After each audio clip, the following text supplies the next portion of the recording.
नमस्कार, मी सागर राजे, प्रभात पर्व न्यूजवर आपलं सर्वांचं स्वागत करतो। आपण कुटुक बांधन या गावाजवळ आहोत आणि त्या ठिकाणी तुम्ही पाहाल का हे सेक्टर 37चं प्लॉट नंबर 4 हे ठिकाण आहे। खरं म्हणजे हा पूर्वी एक प्लॉट होता ज्याच्यामध्ये खेळाचं मैदान होतं आणि इथे विविध कार्यक्रम देखील केले जात होते आणि हा जो प्लॉट आहे तो त्यांना अधिकृतरित्या मिळावा अशी ग्रामस्थांनी मागणी केली होती। त्यासाठी त्यांनी ग्रामपंचायतीचा ठराव देखील घेतला होता।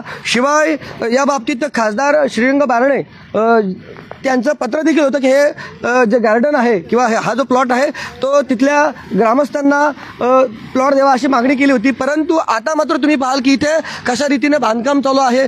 भूमी गार्डन या हे जे बांधकाम विकासक आहेत त्यांनी हा प्लॉट ताब्यात घेतलेला आहे आणि तिथं मोठ्या प्रमाणात बांधकाम सुरू आहे। कुटुक बांधन गावचे वासुदेव घरत जे स्वतः भारतीय जनता पार्टीचे माजी जिल्हा उपाध्यक्ष राहिलेले आहेत, शिवाय त्यांचे बंधू या ठिकाणी ते देखील आहेत। ते स्वतः विनोद घरत ते स्वतः आता सध्या खारघर मंडळचे उपाध्यक्ष आहेत आणि आता या सगळ्यांनी मिळून इथे उठाव केला की आम्हाला हा जो प्लॉट तुम्ही भूमी गार्डनला दिलेला आहे तो मान्य नाही, त्याच्या विरोधात आम्ही लढा देऊ। नक्की काय प्रकार ते आपल्याला जाणून घ्यायचे।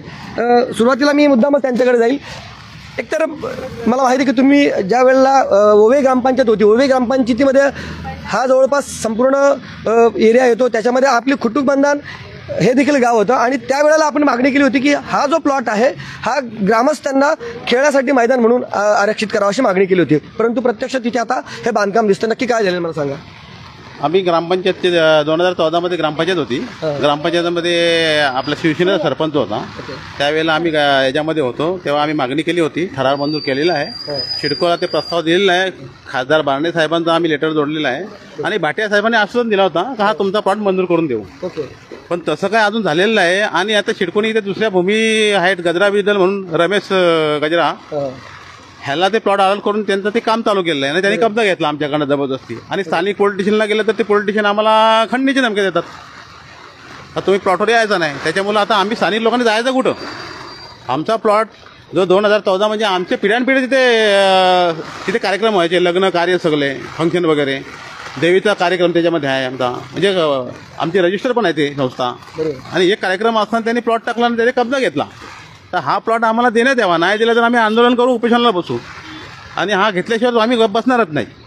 बरं बघा ना, आता मग या अधिवेशनात आताच्या अधिवेशनात या ठिकाणी आमदार प्रशांत ठाकूर असतील, गणेश नाईक जे असतील यांनी तिथे अगदी जोरात आवाज उठवला की बाबा आमच्या इथल्या प्रकल्पग्रस्तांच्या जमिनी तुम्ही घेतल्या, त्यावेळी तुम्ही आम्हाला आश्वासनं दिली होती की गावचा विकास कसा सिडको करेल, त्यासाठी तिथे खेळाचे मैदान असतील, बाकीचे क्रीडांगण असतील, परत ग्राउंड हे गार्डन असेल, अशा विविध सुविधा देऊ। प्रत्यक्षात मात्र असं काहीच झालं नाही। सिडकोने मी स्वतःला शहराचे शिल्पकार या म्हणून स्वतःला घोषित करत असते, परंतु शहराचा विकास करत असताना येथील एकही गावाचा त्यांनी विकास केलेला नाही। ही मोठी शोकांतिका आहे। स्वतः राजाराम पाटील साहेब देखील या ठिकाणी आहेत, ते सातत्याने याविषयी लोकांमध्ये जनजागृती करत असतात। आज देखील ते या ठिकाणी आलेले आहेत। त्यांच्या म्हणण्यानुसार या ठिकाणी नक्की काय केलं पाहिजे आणि हा प्रकार का होतो याचं काय ते विश्लेषण करतात ते आपण जाणून घेऊया। पाटील साहेब, खरं म्हणजे ना हे तुम्ही नेहमीच याविषयी बोलत असता की नवी मुंबईने ही जेव्हा संपूर्ण सिडको या ठिकाणी नवी मुंबई या ठिकाणी सिडको बसवली त्यावेळी येथील ग्रामस्थांवर सातत्याने अन्याय झालेला आहे। हजारो एकर जमीन इथल्या ग्रामस्थांची घेतली गेलेली आहे, परंतु एकही या ठिकाणी ग्राउंड नाही, एकही गार्डन नाही। आणि तुम्हाला म्हणजे खरं म्हणजे या ठिकाणी तुम्हाला सांगता येईल की बाजूला आहे ना एक खूप मोठं मैदान होतं आणि त्या ठिकाणी आजूबाजूचे संपूर्ण नाईट क्रिकेटच्या मॅचेस व्हायचे। म्हणजे असं या ठिकाणी आहे ना एका प्रकारे असं बोललं जातं की जगभरातली सगळ्यात मोठ्या मॅचेस, नाईट मॅचेस ज्या असतील टेनिसच्या, ते या इथे व्हायच्या, परंतु ते देखील आता बिल्डरने घेतलेले आहे। अशा अनेक ठिकाणी जे खाली मैदान होते ना ते आता बिल्डरच्या घशात त्या ठिकाणी सिडकोने दिलेले आहेत। आता काय केलं पाहिजे? पहिली गोष्ट, हा मुद्दा गावठाणाचा आहे, गावठाण विस्ताराचा मुद्दा आहे। आणि कुटुक बांधनमध्ये मागे एका प्रकरणात मी आलो होतो, गावातल्या घरांवर सिडकोने दावा केला होता की जागा आमची आहे, पण जेव्हा आम्ही संशोधन केलं तेव्हा 7/12 हे घरत फॅमिलीच्या नावावर निघाले। हे वास्तव आहे। याच पद्धतीनं हा जो प्लॉट आहे गावकऱ्यांच्या वहिवाटीतला आहे। मुंबईमध्ये सुद्धा जेव्हा गावठाणं आपल्या आगरी कोळी करारांना नाकारली गेली तेव्हा पण आंदोलन केलं। या आंदोलनाची सुरुवात कळंबोडी गावठाणातून झाली, आपण याचे साक्षीदार आहात। तर मुंबईमध्ये 200 गावठाणं आहेत, या गावठाणांवर वेगवेगळ्या संस्थांनी दावा केला, कारण जमिनीला भाव 5 कोटी रुपये गुंठा आहे। आता सुद्धा हे गावठाण आहे, गावाचं मैदान आहे आणि कुटुंब बांधन. महिलांना माझी विनंती आहे, बोलायचं असेल ना नंतर इथे बोला. ठीक आहे, बोला. हा, डिस्टर्ब नका करू. हे सगळं नवी मुंबई बघते, लाईव्ह आहे. तर प्रश्न असा आहे की हे गावठाण आहे. गावठाण कायदा ग्रामपंचायत अधिनियम 1967 पासून आहे. आता गावातल्या जमिनी हे नगरविकास खात्याने विकायला घेतलेले आहेत. साहेब भाजपचे नेते आहेत, त्यांचे बंधू भाजपचे नेते आहेत, परंतु गणेश नाईक हे सुद्धा भाजपचे नेते आहेत. पण गणेश नाईकांनी एवढा आक्रोश तिथे केला की ते तळमळले. तिथे गावाचे आरक्षित मैदानं आहेत, भूखंड आहेत, ते वाचली पाहिजे. दशरथ भगत हे भाजपचे नेते आहेत, ते आमचे मित्र आहेत. त्यांचे बंधू निशांत भोईर यांनी कोर्टात याचिका टाकली होती की हे भूखंड परस्पर सिडको विकते, अधिकारी विकतात, यात मोठा भ्रष्टाचार आहे. आणि म्हणून हा भूखंड 200 कोटीचा आहे. आता इथल्या लोकांना तो मैदानासाठी पाहिजे. आता सिडको काय बोलणार, 200 कोटीचं नुकसान सिडको करणार नाही. तुम्हाला जमिनी दिल्या कोणी, इथल्या आगरी कोळी कराड्यांनी. आज त्यांना जगायला भूखंड शिल्लक नाही ठेवला आहे. गावामध्ये कुठलं मैदान नाही, कुठल्या नागरी सुविधा नाहीत. आणि म्हणून हा मुद्दा मुंबईमध्ये आम्ही गावठाण हक्काचा घेतला. नवी मुंबईतल्या 95 गावांना गावठाण द्यावं. आता आमचे लोक काय करतात, हे भूखंड मागतात कोणाकडे, सिडकोकडे. आता ससा जर वाघाकडे गेला की श्रावण महिना सुरू होतोय, तू आम्ही मोकळे सोडा खाऊ नका, तो वाघ मोकळं सोडणार आहे का? तो बोलत शाकार बिकार श्रावण बिवन ते आगरी कोळ्यांसाठी, भटा ब्राह्मणांसाठी. वाघाला कधी श्रावण महिना नसतो. तसं सिडको हे वाघ आहे. ते आता हे गावं खात सुटलेले आहेत.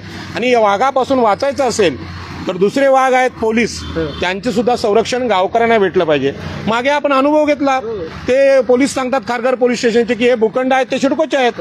पण तुम्ही कोण सांगणार आहे?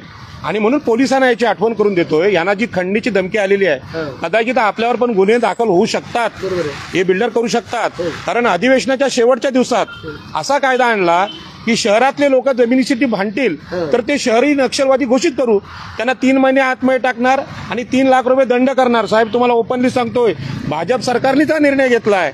आणि यामध्ये टार्गेट सागर राजा आहेत आणि राजाराम पाटील आहेत. पण ऑलरेडी लोढांनी आमच्यावर 5 कोटीचा गुन्हा दाखल केलेला आहे कोर्टामध्ये. म्हणजे ही आंदोलनं दडपायची. गावातले लोक आक्रोश करायला लागले, त्यांना आतमध्ये टाकायचं. SC ST लोकांच्या जागा गुरुचरण त्या ताब्यात घेतात. परवा आम्हाला सोनारपाड्याला आतमध्ये टाकलं. तर गावकऱ्यांचा संघर्ष आहे. उद्या जर आमच्यावर केस झाली खंडणीची आणि आम्हाला आत टाकलं तर आम्ही सांगतो आम्ही गावाले आहोत, आम्ही भिकारी नाहीत कोणाकडे खंडण्या मागायला. हे जे बिल्डर आहेत ना बाहेरून आलेत कुठून, ते भिकारी होते आणि ते इथे येऊन श्रीमंत झालेत. तर त्या आमच्यावर आम्ही कोणाकडे खंडणी मागायचा प्रश्नच नाही. आम्ही एक गावठाण आमचं 14,000 कोटींचं गावठाण आहे. आणि ते आमच्या गावठाणाच्या जमिनी तुम्ही लुटत आहात. माननीय मुख्यमंत्री एकनाथ शिंदे यांना माझी विनंती आहे की आपण ठाणे जिल्ह्यातली गावठाणं ज्या पद्धतीने तोडत आहात, लोढा बिल्डर गावं लुटतंय. लोढा बिल्डर आणि तुमचा तो कोण अदानी, त्यांनी ती धारावी विकत घेतलेली आहे. अरे तुम्ही काय, आम्हाला काय विकास माहित नाहीत काय? 80 लाखाच्या बोटी बांधणारे लोक आम्ही, शिवाजी महाराजांच्या आरमाराचे लोक, आमच्या बोटी परदेशात जायच्या का? आम्हाला घरं बांधता येत नाही का? म्हणून आमच्या घरांना अतिक्रमण, अनधिकृत बांधकामं किंवा तुम्ही झोपडपट्टी म्हणत असाल तर ते आम्ही सहन करणार नाही. या मुंबईची शान इथलं कुटुंब बांधन गावठाण आहे. आणि म्हणून कुटुंब बांधन या गावकऱ्यांना माझी विनंती आहे, तुम्ही गावठाण कमिटी करा. हा अर्ज महसूलकडे गेला पाहिजे. हे सिडकोचं काम नाही. वाघ सशाला वाचू शकत नाही, तसं आता हे गावकरी ससे झालेत आणि सिडकोचे अधिकारी आणि माननीय मुख्यमंत्री हे वाघ झालेले आहेत. आणि ते काय करत सुटलेत, इथल्या गाववाल्यांना खायला लागलेत. आणि म्हणून आता गावांनी आपल्या जीवाच्या रक्षणासाठी संघटित व्हावं ही विनंती आहे. नाही तर उद्या आपल्यावर खंडणीचा दावा हा बिल्डर करू शकतो. पाटील साहेब या ठिकाणी नेहमीच प्रक्षोभक बोलत असतात, म्हणजे करा बऱ्याच लोकांना त्याचा रागही येत असतो, परंतु वास्तव मांडत असतात ते नेहमी. बरं वासुदेव घर साहेब, आता बघा ना, एक गोष्ट त्यांनी बोलून दाखवली आणि ती वस्तुस्थिती आहे. तुम्ही एकतर भाजपच्या ज्या ठिकाणी पदाधिकारी आहात आणि अशा वेळेला तुम्हाला भांडायचं, मग शासनाविरोधातच तुम्हाला भांडायचे, तुमची तयारी आहे का? वरिष्ठांचा दबाव आला? नाही, आम्हाला गावकीचं बघायचं आहे. पहिला गाव बघायचं आहे, नंतर पक्ष. सागरजी, भाजपा या पार्टीबद्दल सगळेच लोक वाईट नाहीत. मी जेव्हा वरळी कोळीवाड्यामध्ये पहिल्यांदा विषय मांडला मुंबईतल्या कोळीवाड्यांच्या गावठाणाचा, तेव्हा तिथे आशिष शेलार हे सरकारमधले एक चांगले जबाबदार आमदार तिथे होते. त्यांना बोललो, शेलार साहेब तोंड बंद करा. शेलार साहेब, आम्ही इथले आगरी कोळी लोक आहोत, आम्ही मुंबईचे गावकरी आहोत. 70 वर्षात कुठल्याच सरकारने आम्हाला गावाचं गावठाण दिलं नाही, प्रॉपर्टी कार्ड दिलं नाही. तुम्हाला इथे आमदार का ठेवावं हा प्रश्न थेट विचारला. आणि आता हे प्रश्न विचारायला लागतील, एकनाथ शिंदेना मंत्र्यांना पण विचारायला लागेल की तुम्ही आमच्या आगरी कोळ्यांच्या जीवावर उठला तर तुम्हाला इथे मुख्यमंत्री आम्ही का करावं, हा मोठा प्रश्न आहे. त्याबद्दल आशिष शेलारांना बोललो. आशिष शेलार बोललो, राजाराम पाटील साहेब तुमच्या बाजूने आमचं सरकार आहे. त्यांनी त्यानंतर चंद्रकांत दादांशी मिटिंग केली, एक फडणवीसांशी केली आणि महाराष्ट्राच्या विधानसभेत कोळीवाड्यांच्या गावठाणाचा ठराव मांडला गेला आणि 12 कोळीवाड्याचं सीमांकन झालं. ते सीमांकन कोणाच झालं, ज्यांच्या गाव कमिट्या होत्या त्यांच्या. मी वासुदेव घरत त्यांच्याविषयी खूप ऐकून आहे, दानशूर नेता आहे, मोठा नेता आहे. मी त्यांना विनंती करतो की आपण सगळ्यांशी नम्रतेने जाऊन, कारण गावामध्ये विरोधक असतात, त्यांना नम्र होऊन सांगायचं गाव कमिटी करूया. जर गाव कमिटी झाली तरच हा प्लॉट तुम्हाला मिळू शकतो. आणि म्हणून भाजपाने मुंबईमधली गावठाणं वाचवण्याचं चांगलं काम केलंय. आता गणेश नाईक इथे भांडतायत, आमचे प्रशांत ठाकूर भांडतायत, पण त्यांना गावात जावं लागेल. नुसतं माणूस मेला तर मैताला जायचं आणि पिंडाना जायचं आणि लग्नाला जायचं हे आमदारांचं आणि खासदारांचं काम नाही. पुन्हा एकदा सांगतो, मागचा एक व्हिडिओ की शौचालयाची उद्घाटनं आणि ब्युटी पार्लरची उद्घाटनं करण्यासाठी आमदार नसतात, तर आमदारांनी मुख्य प्रश्न घेतला पाहिजे गावठाणाचा, तो विधानसभेत ठराव घेतला पाहिजे. आणि भारतीय जनता पार्टीला मी विनंती करतो, ठीक आहे तुमचा मी विरोधी पक्ष आहे, पण तुम्ही सत्ता म्हणून हे चांगलं काम करू शकता. आता सिडकोचा विकास खूप झाला, सिडकोने सगळे गैरव्यवहार केले, ते ह्या प्लॉट गावाचा विकला, उद्या गाव पण विकतील. आणि म्हणून ही गावं विकू नयेत म्हणून मी सांगितलं भाड्यानी घरं आम्ही घेणार नाही गावठाणामध्ये. आम्हाला प्रॉपर्टी कार्ड मालकीचं पाहिजे, त्याला सुविधा पाहिजे, आधी सांगितलं होतं. पण सगळ्या भाजपच्या कार्यकर्त्यांना माझी विनंती आहे, खास करून ओबीसी आगरी कोळ्यांसाठी, तुम्ही प्रत्येक भाजपाच्या कार्यालयामध्ये ठराव घ्या आणि ठराव कलेक्टरला द्या, ह्या सरकारला द्या. कारण तुम्ही जर बोलला नाही, तुम्ही आक्रोश नाही केला तर हे वाघ तुमचं ससा बनवून मटण करून टाकतील. आणि म्हणून वाचायचं असेल तर संघर्ष अटल आहे. आणि म्हणून मी एक घोषणा देतोय, ज्यांनी या गाववाल्यांना लढण्याचं सामर्थ्य दिलं त्या लोकनेते दिबा पाटलांचा आम्ही जय जयकार करू. बोला सगळ्यांनी, लोकनेते दिबा पाटलांचा, लोकनेते दिबा पाटलांचा, डॉक्टर बाबासाहेब आंबेडकरांचा, नारायण नागू पाटलांचा, भारतीय संविधानाचा, कुटुंब बांधन ग्रामस्थांचा, आगरी कोळी समाजाचा, ओबीसी SC ST समाजाचा. बरं, खरं म्हणजे तुम्हाला असं वाटेल की इथे ग्रामस्थच आहेत, परंतु बघा ही लोक आहेत ना इथे राहायला वास्तव्याला आलेली आहेत. आता म्हणजे जरी ते ग्रामस्थ नसली तरी देखील त्यांना देखील हे प्लॉट उपयोगाचं होतं, त्यांचे अनेक कार्यक्रम या ठिकाणी होत होते. बरं, नाव काय तुमचं? माझं नाव जागृती पाटील. बरं, तुम्ही आता इथला जो प्लॉट आहे तुमच्या देखील उपयोगाचा होता का? हो, उपयोगाचा होता. म्हणजे तिथे आम्ही, माझी मुलं, आमचे देवीचे सगळे सण कार्यक्रम सगळे व्हायचे. मुलांना खेळण्यासाठी, आई सासू म्हणजे लहान मुलांना, वयस्कर वृद्धांना बसण्यासाठी वगैरे होते. आज तेच जर राहिलेलं नाही तर आम्ही, आमची मुलं वृद्ध हे जाणार कुठे यासाठी आम्हाला प्लॉट हवायच.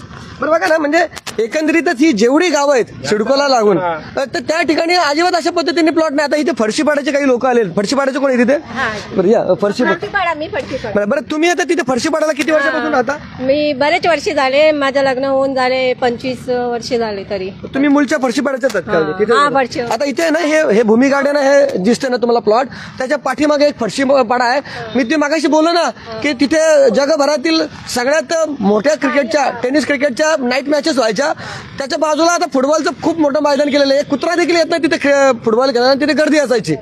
आणि म्हणजे जे फुकट द्यायला लागेल म्हणून तिथलं ते मैदान उठवण्यात आलेलं आहे. लोकांनी तिथे आक्रोश केला. तिथल्या क्रिकेटरनी, उस्मान पटेल हा खूप मोठं नाव आहे क्रिकेट क्षेत्रातलं, टेनिस क्रिकेटलं, त्यांनी मागणी केली होती की आम्हाला तो प्लॉट द्या, परंतु तो प्लॉट तिथल्या ग्रामस्थांना दिलेला नाही. आता तिथे खूप मोठ्या टोळेजंगी इमारती राहिलेल्या आहेत. आता तिथला क्रिकेट खेळ बंद झालेला आहे. बाजूलाच फरशीपाडा आहे, फरशीपाड्याची देखील अशीच दयनीय अवस्था आहे.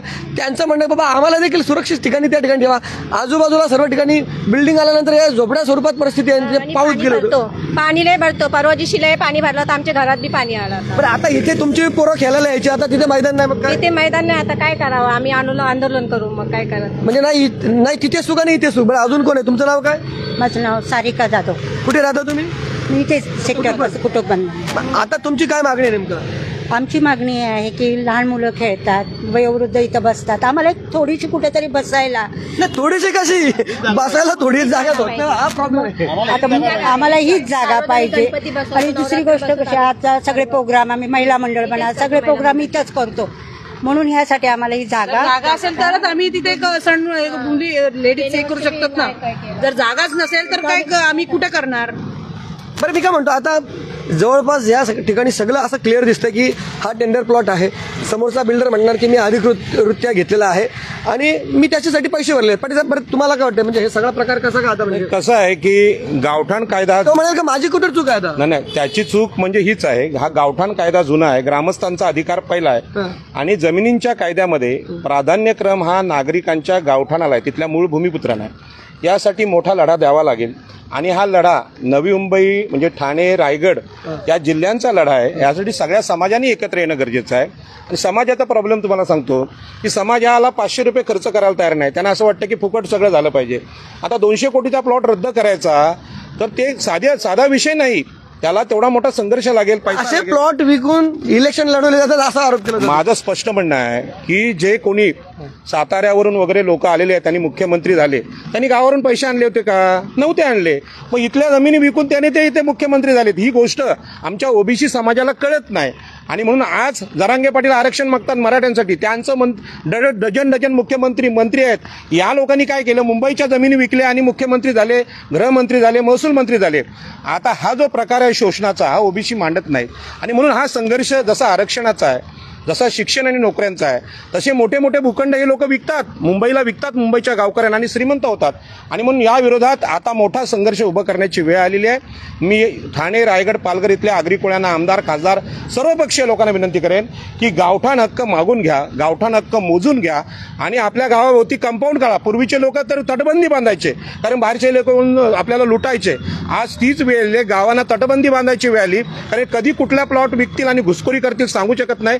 भविष्यामध्ये छत्रपती शिवाजी महाराजांचा रायगड सुद्धा हे लोक विकू शकतात. जर तिथे हॉटेलनी प्लॉट मागितला तर त्यांना देऊ शकतात कारण यांना छत्रपती शिवाजी महाराजांच्या रायगडशी काही घेणे देणे नाही. आणि तुम्हाला मी आठवण करून देतो साहेब, हा रायगड जिल्हा आहे हा छत्रपती शिवाजी महाराजांचा जिल्हा आहे. आम्ही शिवाजी महाराजांचे वारसदार आहोत. आम्हाला जर तुम्ही विकत असाल तर महाराष्ट्रातले सगळे जिल्हे तुम्ही विकाल आणि म्हणून सरकारचा आम्ही जाहीर निषेध करतो भाजपच्या नेत्यांसमोर. मला अभिमान आहे दिबा पाटलांचा की ज्या माणसांनी समाजासाठी शेवटपर्यंत लढा दिला आणि विरोधी पक्ष म्हणून राहिले त्यांचा कधी विरोधी पक्षातच विरोधी पक्षातच मारायचा आहे. मी श्रीमंत होणार मला होणार नाहीये मला माहित आहे. पण या मावशांना मी सांगेन आज कोणाच्या तरी घरी आम्ही भाकरी खायला येणार, आम्ही हॉटेलमध्ये जाणार नाही, आमच्याकडे 1000 रुपये नाहीत. आणि म्हणून या महिलांना पण कळलं पाहिजे जे नेते समाजासाठी लढतात त्यांना भाकरी तर दिली पाहिजे. लढाई होईल का? बरं घरत साहेबांकडे जाणार आहे. असाच एक कुटुंब बांधणीकडे जवळ आहे. कुटुंब बांधण शेजारी एक प्लॉट होता तुमचा, तो देखील रिझर्व्ह होता परंतु तो देखील इथे विकास अनलिगल दिलाय. काय कुठला प्लॉट होता तो? 30 नंबरचा प्लॉट ट्रायपाटी इथे कसा काय झाला? त्याचे पेपर काढलेत, त्याच्याकडे कुठला बेस नाही त्या प्लॉटचा आणि इथे येऊन प्लॉट लावला तर मी विरोध केला तर मला पोलिटिशियन फोन आला.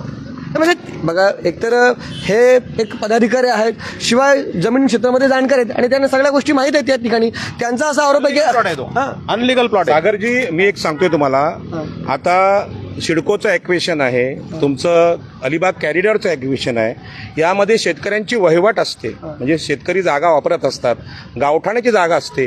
हे मुद्दे पोलिसांना समजत नाही. जर बिल्डरनी मी समतो जास्त मोठं नाही म्हणत पण चहा पाजला समजा कोणाला पोलिसांना तर पोलीस कदाचित त्या चहावरती बिल्डरची बाजू घेतात. माझं पोलिसांना सांगणं आहे आम्ही सुकट, भाकरी, मटण, चिकन तुम्हाला द्यायला तयार आहोत पण तुम्ही संविधानाची बाजू घ्या, बाबासाहेबांची बाजू घ्या, ओबीसींची बाजू घ्या, SC STची बाजू घ्या. हे जर तुम्ही केलं नाहीत तर उद्या लोकशाहीवरचा विश्वास लोकांचा उडून जाईल. म्हणून चहासाठी बिल्डरांची बाजू घेऊ नका. मी बाकीचं काय पुढे बोलत नाही, पावसाळ्यात लोक काय काय पितात ते, पण आम्ही गावकऱ्यांची भाजी भाकरी खा आणि इथल्या देशाशी इथल्या नागरिकांशी इमान राहा. या महिलांनी काय करायचं? या महिलांना स्विमिंग पूल नको का? त्यांना चालायचं नाही का? त्यांना धावायचं का ना? त्यांना व्यायाम करायचा नाही का? आणि हा प्रश्न मी मुंबईत विचारला होता. वनिता मंडल दादरला आहे, ब्राह्मणांच्या बायका तिथे स्विमिंग करतात, पत्ते खेळतात. मी आगरी कोळी आणि SC STच्या महिलांनी काय पाप केले? आम्हाला धावायचं नाही का? आम्हाला जिममध्ये नाही जायचं का? आम्हाला पण सगळ्या सुखसुविधा पाहिजे आणि त्या गावाच्या बाजूला पाहिजे. मान्य आहे तुम्हाला? बोला महिला शक्तीचा, महिला शक्तीचा, आई एकविरेचा, जिजाऊंचा, सावित्रीबाईंचा, अहिल्याबाईंचा. नाही म्हणजे या ठिकाणी म्हणजे आमदार प्रशांत ठाकूर यांनी मी जो अधिवेशनात त्यांचं भाषण पाहिलं तर त्यांनी मागणी केली होती की बाबा शहरी लोकांसाठी सिडको एक वेगळा या ठिकाणी सगळी सोयी सुविधा देते. मग इथल्या स्थानिकांवर अन्याय का? खरं म्हणजे अगदी वस्तुस्थिती याची पाटील साहेब म्हणजे क्लब हा मोठा विषय आहे. इथे विटी दांडू खेळायचे लोक आणि तुम्ही गोल्फ क्लब आणलाय, तिथे कोणच खेळत नाही. कोणाची मागणी होती गोल्फ क्लबची? त्याचा खूप मोठा विषय जर घेतला तर बरं मी मुद्दा या ठिकाणी हा स्पॉट दाखवतो की बाबा हा कुटुंब बंधन जो गाव आहे तुम्हाला दिसते की ही कुटुंब बांधन गावची कमानी आहे आणि या ठिकाणी अगदी हा जवळच प्लॉट दिसतोय. भूमी गार्डन आहे, अतिशय नामांकित असं हे बांधकाम व्यावसायिक आहेत, त्यांना हा सिडकोने प्लॉट दिलेला आहे. परंतु ग्रामस्थांचं असं म्हणणं आहे की या प्लॉटसाठी आम्ही ऑलरेडी अगोदरच ग्रामपंचायतीचा ठराव घेतला होता, त्याच्यानंतर खासदारांमार्फत पत्रावर केला होता. असं असून देखील आम्हाला तो प्लॉट न देता केवळ पैसे कमवण्यासाठी म्हणून सिडकोने तो प्लॉट या ठिकाणी या बांधकाम व्यावसायिकांना दिलेला आहे. या बाबतीत त्यांचा तीव्र विरोध आहे. भविष्यात यासाठी तीव्र आंदोलन देखील छेडलं जाईल किंवा कायदेशीर जी लढाई असेल ती देखील करण्याची त्यांची तयारी काय आहे. तुम्हाला हा संपूर्ण व्हिडिओ पाहिल्यानंतर काय वाटतं त्याबाबतची तुमची प्रतिक्रिया अवश्य नोंदवा. व्हिडिओ जर्नलिस्ट यासिन खानसह सागर राजे, प्रभात पर्व न्यूज करता, कुटुंब बांधन, खारघर. धन्यवाद.